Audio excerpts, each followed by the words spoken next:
Triple E EDC back again with another knife video. So I want to go ahead and thank Mark Goldstein for sending a couple of knives to the channel. He sent, I believe, 6 knives in total to the channel. About 3 of them are well used, and the other 3 are in sort of factory-like condition, even though they are used. So all 6 of these knives, I believe, are used, but 3 of them I think are in close to factory condition, and 3 of them are pretty heavily used.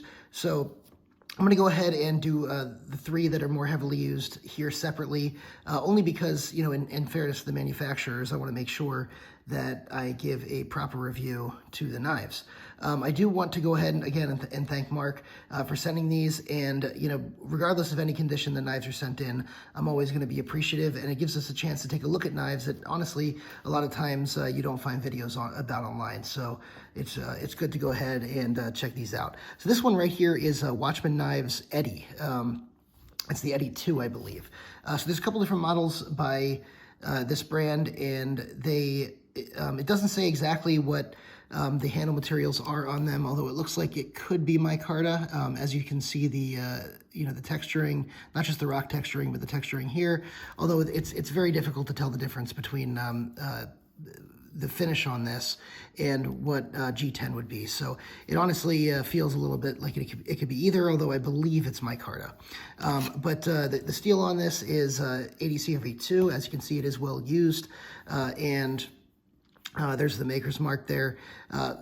Very, very interesting, cool entry into the sort of the EDC fixed blade category. I really like EDCing a fixed blade. You guys know I love my Bradford Guardian 2. I also love my Bark River Adventurer. And we'll go ahead and do some quick size comparisons with those. Here's the Bark River Adventurer right here. And here is the, if I can find it, here's the Bradford Guardian 2. So let's go ahead and, or Bradford Guardian 3, I'm sorry. I don't believe there is a Bradford Guardian 2. So those are the sort of competitor knives. And I think I'll just throw one up here that I think most people should be familiar with, which is a Spyderco Mule. And I guess for size reference, let's go ahead and throw up a Delica. Okay, so you guys can see sort of the size on that, and I went ahead and, like I said, I carry this around for a while. A couple things to note on this is, despite the heavy use on this, the edge on this was pretty good. I don't know if this has been sharpened or if this was factory, but despite being pretty well beat up and having a couple of nicks in here, I shouldn't say the edge, the blade geometry was pretty good on this. So, yeah, it cut fairly well and was a really nice sort of EDC fixed blade companion with me while I was EDCing this. So was pretty happy with that. The scales are removable, as you can see. They do, and they have a pretty good size hardware on them, so you should be able to take them apart. I have not tried taking them apart, mainly because this is not my knife, but I believe you should be able to take these apart, which is cool because you could probably swap them. Another cool thing on this is that they have a couple different colors that you can get the candle in. I believe you can get black, coyote tan, OD green, and I'm not sure if you can get different finishes on the blades, but I don't know if I don't think they come with crazy finishes, but I think they come with sort of this blackish finish. I don't know if this is a black wash or mixed with some patina or something, but it's ADCRV2 steel. You can see there's a little bit of sort of rusting. I know that Mark Hard uses his knives, so it's not out of the ordinary, but especially for ADCRV2. But as far as the knife in general, as you can see, I have size large gloved hands, fits the hand pretty well, nice and slim profile here, and it feels pretty good in the hand, if a little rough. And the rock texturing is going to do that. It's going to feel a little rough in the hand, but it's going to give you some great grip. The jimping on here is actually pretty aggressive, as you can see. I don't know if you can see that. It is squared off completely. It is not rounded at all. So if you use your bare thumb on this, and I have calluses on my thumbs and everything, you're gonna feel that, and you really can't bear down hard on that, or you're gonna get indentations on your thumb like that. So Just be aware as far as the jimping on here, you're going to run into that issue. But when I put gloves on with this, it actually was totally fine. So it's really just when you're, barehanding it, but it is an EDC knife, so I kind of would prefer that it has a little less aggressive here. But one of the great things about this is that is the price on this. Price for essentially a I don't know if I would call this a custom, but because I don't know how wide the production is on this and whether he hand does all this stuff, but it's 120 to 150 bucks, and it's pretty customizable.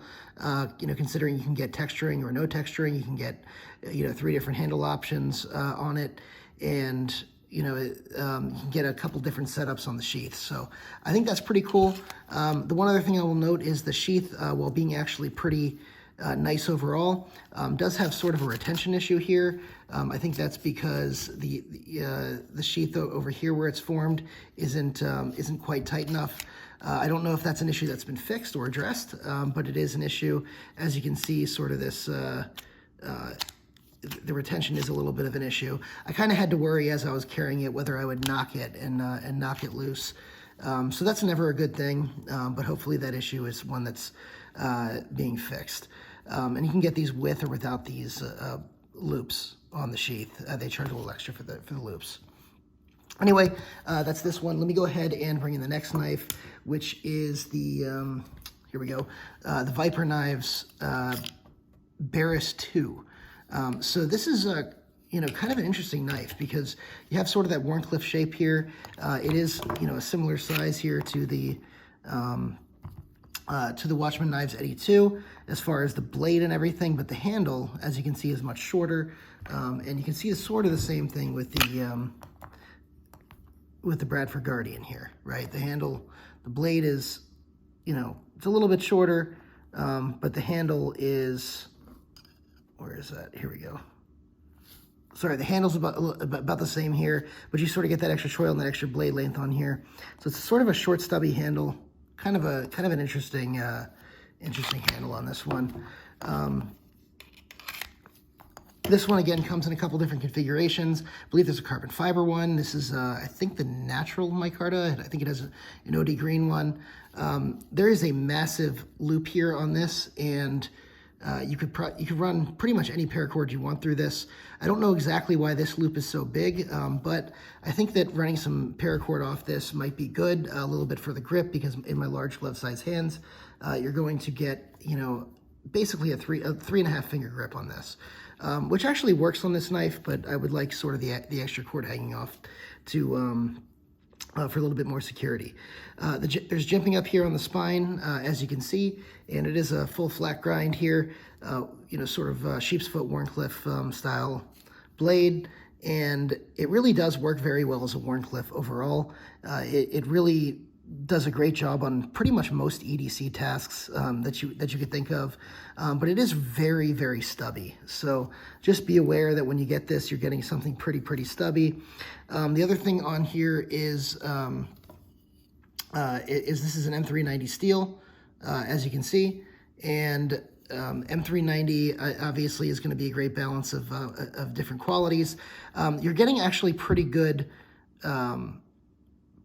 steel for the price. I believe these are about 130. I think the carbon fiber one might be closer to 150. But I'll try to link some of these things below. The Watchman knives, the Viper Barris 2. I'll try to link some of these things below if they're available. And you can sort of see the the use on this as well. By the way, but you can sort of see the general shape and aggressiveness of that plunge line here. So you get a pretty thin edge, was the point.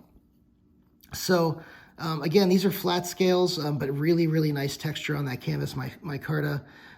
By the way, these are more like overviews, guys, so I'm not doing my normal good and bad routine here, but you really get just a nice feel on this knife overall. Ergonomics are really good on this for it being as short as it is, so I really appreciate that. The sheath on here, and I think he added the UltiClip after But the sheath on here is pretty good. The retention, you know, you're going to get some of that shaking, as you can see. But the retention is pretty decent, and it's enough for what's going to be an EDC blade. You can sort of see what it takes to disengage this. It's not a lot, but it's enough that you don't really have to worry about it.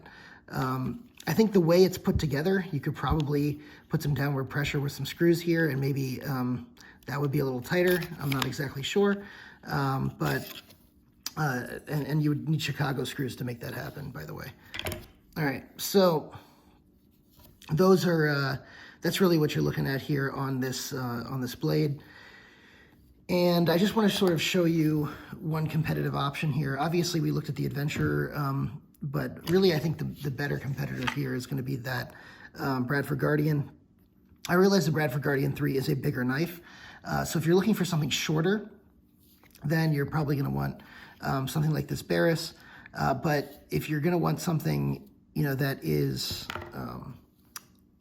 you know, fuller, this is contoured, right?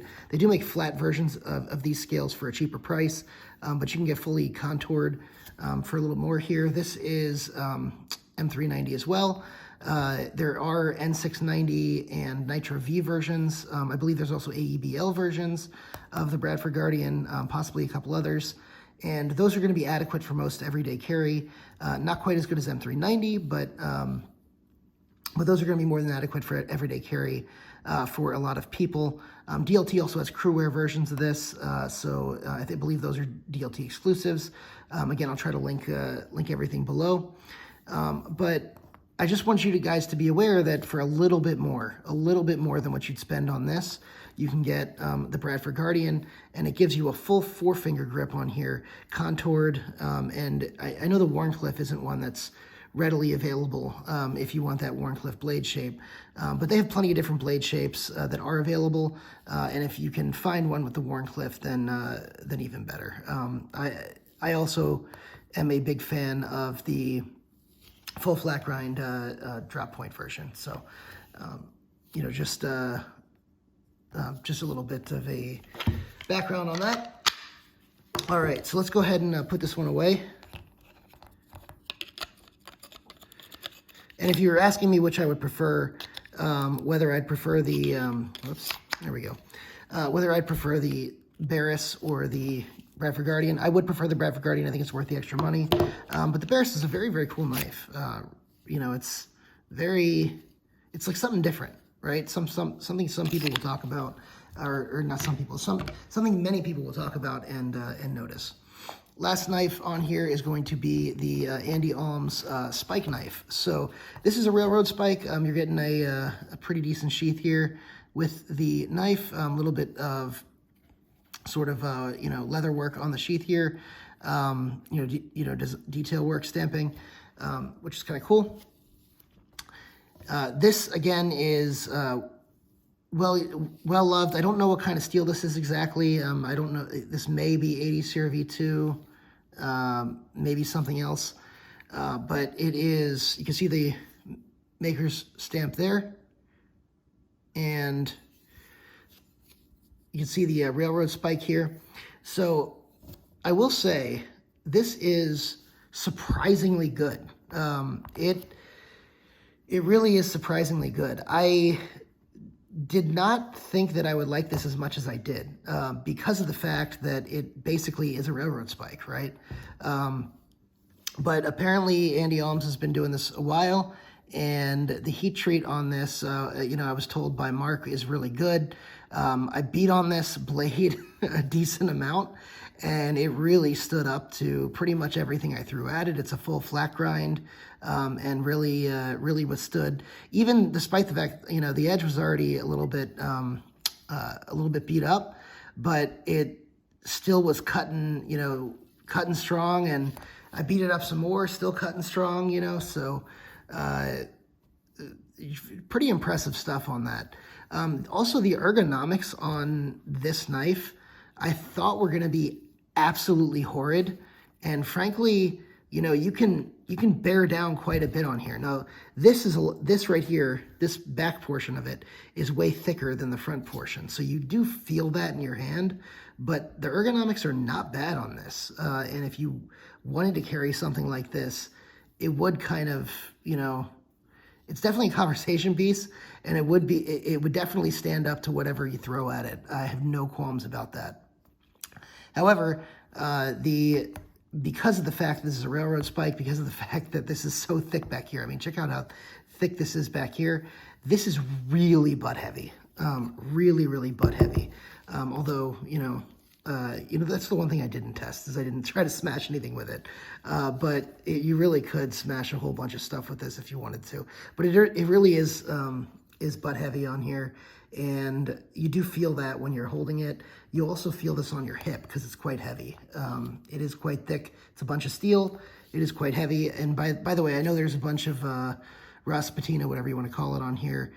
But, you know, this is something that's meant to just, you know, take a beating and keep on going. And frankly, it does a great job of that. So, you know, if this is something that is your style, that interests you, I wouldn't have any reservations about recommending, you know, Spike Knife from Andy Ohms. All right, so that's going to go ahead and be the 3 knives that, you know, were sort of more well-loved, more used.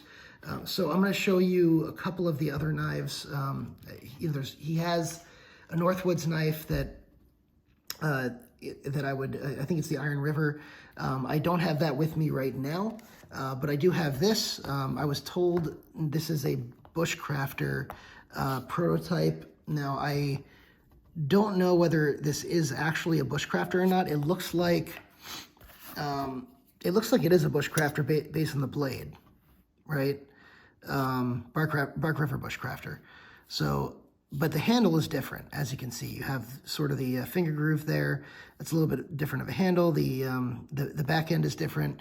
But it could be that this is, you know, a prior version of the knife. I'm curious, you Bark River guys out there, if you know the history of the Bushcrafter, whether this is that or possibly it's a different knife. Bark River likes to mix up. They'll take the blade of one knife and you know, mix it with the handle of another, and vice versa. They have a million different versions of the Bravo, for example.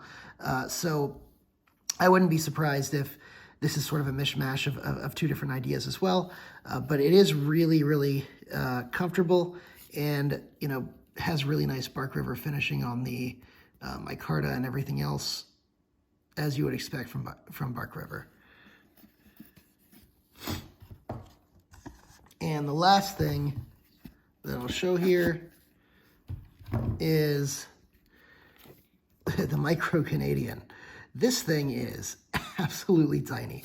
And I'll do a separate review on this Micro Canadian, but damn, this thing is tiny. But yeah, check that out. Thank you guys. Go ahead and hit the like button if you enjoy this content. Go ahead and hit the subscribe and the notification bell. Thank you guys for watching.